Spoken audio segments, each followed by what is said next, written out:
샬롬 로중 읽어주는 제입니다. 오늘은 10월 13일 금요일 로중입니다.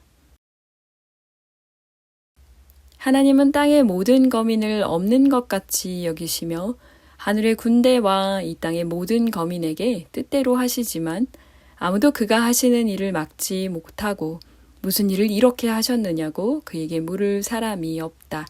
다니엘서 4장 35절. 여러분은 하나님의 능력의 손 아래로 자기를 낮추십시오. 때가 되면 하나님께서 여러분을 높이실 것입니다. 베드로전서 5장 6절. 욕망으로부터 지킴받는 하루 되세요. 샬롬 하올람.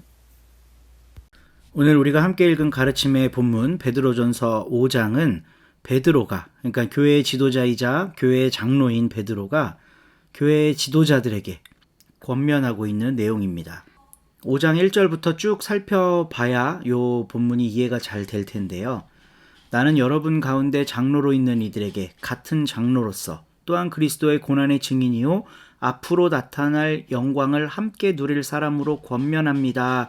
라면서 말씀을 시작해요. 하나님의 양떼를 잘 먹여라. 억지로 하지 말고 자진해서 해라. 그리고 이 부분이 참 인상 깊은데요. 더러운 이익을 탐하여 할 것이 아니라 기쁜 마음으로 해라. 여러분이 맡은 사람을 지배하려고 하지 말고 양떼의 모범이 되어라. 그러면 목자장이신 예수 그리스도께서 다시 오실 때 영광의 면류관을 얻을 것이다 라고 베드로 사도가 이야기를 하고 있습니다. 오늘날 많은 교회들에서요, 직분이 권세가 되어버린 경우를 왕왕 봅니다. 장로 안수집사 투표 이런 거에서 떨어졌다고 교회 안 나오고 삐지고, 자기 알아달라고 안간힘을 쓰면서 교회에서 내가 괜찮은 지위에 있는 사람이라는 걸 증명하고 싶어하는 그런 사람들이 참 많이 있어요. 그래서 교회가 혼란스럽고 분쟁이 끊이지 않습니다. 그 중에 단연 최고는 목회자들이겠죠. 내가 목사인데 라는 이야기를 밑바탕에 깔고 이제 대접받고 존중받기만을 좋아하는 거예요. 단순히 뭐 내가 대접받는 거 좋아한다, 이거는 뭐 인간의 본성이라고 할 수도 있겠지만 그것을 이용해서 지배하고 군림하려 드는 게 문제입니다. 참 재미있으면서도 충격적인 에피소드가 하나 있는데, 같이 공부하던 어떤 목사님과 함께 그 목사님네 교회를 방문한 적이 있어요.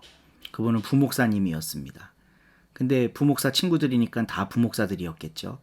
그 교회에 찾아가 갖고 담임 목사님한테 인사를 드리는데 우리한테 처음 하는 이야기가 이 집 주인입니다 라고 하는 거예요. 뭐야? 주인은 주님이시지? 아니면 모든 성도님들이지? 이런 생각이 들었지만 뭐 이의를 제기하지 못했습니다. 그냥 그런가 보다 하고 지나갔죠. 근데 공교롭게도 몇 주 뒤에 제가 제 지도 교수님을 모시고 그 교회에 방문한 적이 있습니다. 그러니까 지도 교수님이 특강 강사가 돼서 그 교회에 갔고, 이제 저는 교수님하고 같이 참여하려고 거길 간 건데, 이제 강사가 왔으니까 담임 목사가 맞이하러 왔을 거 아니에요. 근데 제가 그때 왔던 부목사였는 줄 몰랐던 거예요. 전혀 알아보지를 못하시더라고요. 근데 그것보다 더 충격적이었던 건 첫 인사였습니다. 나이 지긋한 신학교 교수님, 이분에게 처음 자기를 소개하는 대목이었어요. 이 집 머슴입니다 라고 소개를 하더라고요. 누군가에게는 이 집 주인이다 라고 소개하고 누군가에게는 머슴이라고 소개하는 이런 완전히 상반된 자기소개가 왜 나오게 되는 걸까? 그분은 정확히 알았던 거예요. 누구 위에는 군림해도 되고 누구 앞에선 겸손해야 된다는 거. 근데 오늘 베드로 사도가 장로들에게 그리고 또 젊은이들에게 권면하고 있는 내용의 마지막 부분, 그게 바로 오늘 가르침의 본문인데요. 그러므로 여러분은 하나님의 능력의 손 아래로 자기를 낮추십시오 라고 권면하고 있습니다. 이 말씀에 잇대어 사람 위에 군림하고 사람 앞에 겸손한 우리가 아니라 하나님과 사람 모두에게 겸손한 우리가 될 수 있기를 기도합니다. 좋은 하루 되세요. 4장 그러므로 그리스도님이 육신의 고난을 받으셨으니 여러분 자신들도 그리스도님과 같은 생각으로 무장하십시오. 육신의 고난을 겪은 사람은 죄를 끊었으며 육신을 지니고 사는 남은 시간 동안 더는 인간의 욕망대로가 아니라 하나님의 뜻에 맞게 살려고 하기 때문입니다. 다른 민족 사람들이 하고 싶어하는 일을 하는데 여러분이 쓴 시간은 지나간 시간으로 충분하니까요. 그때에 여러분은 멋대로 놀아나고 욕망을 채우고 포도주에 취하고 흥청망청 놀고 술판을 벌리고 역겹게도 우상을 섬기는 일에 빠져 지냈습니다.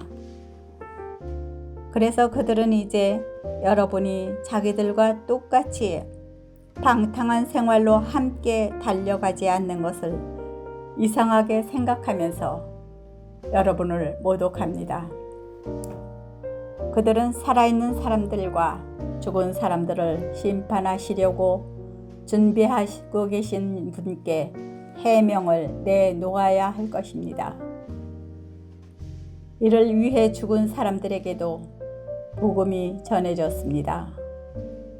곧 그들이 육신으로는 모든 사람이 그러하듯이 심판을 받았지만 영으로는 하나님이 사시듯이 살도록 하기 위해서 말입니다. 만물의 끝이 가까이 와 있습니다. 그러므로 여러분은 슬기롭게 생각하고 정신을 맑게 하여 기도하십시오. 무엇보다도 서로 끊임없이 사랑하십시오. 사랑은 수많은 죄를 덮어주기 때문입니다. 서로 낯선 손님 대접을 잘하십시오. 투덜대지 말고요. 저마다 은혜의 선물을 받은 대로 그것으로 서로 섬기십시오. 하나님의 여러 가지 은혜를 맡은 좋은 살림지기로서 말입니다. 누군가 말을 하려거든 하나님의 말씀을 전하듯이 하십시오. 누군가 섬기려거든 하나님이 제공해 주시는 힘으로 하듯이 하십시오. 그리하여 모든 면에서 하나님이 예수 그리스도님을 통해서 영광을 받으시게 하십시오.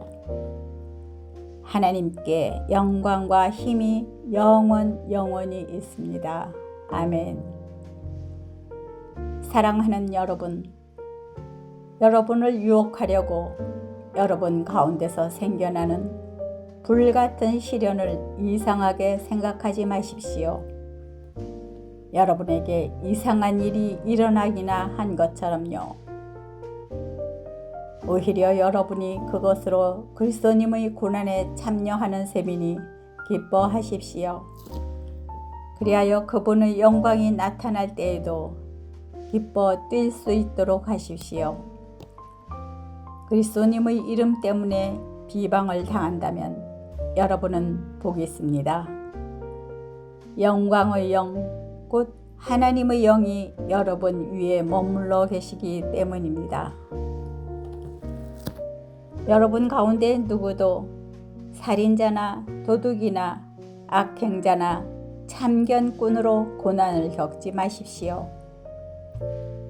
그리스도인으로 고난을 겪는다면 창피해 하지 마십시오. 오히려 이 일로 하나님께 영광을 돌리십시오. 하나님의 집에서부터 심판이 시작될 때가 되었기 때문입니다. 먼저 우리한테서부터 심판이 시작된다면 하나님의 복음에 순종하지 않는 사람들의 끝은 어떠하겠습니까? 또 의인이 겨우 구원만 받는다면 불경건한 죄인은 어디에 있게 되겠습니까?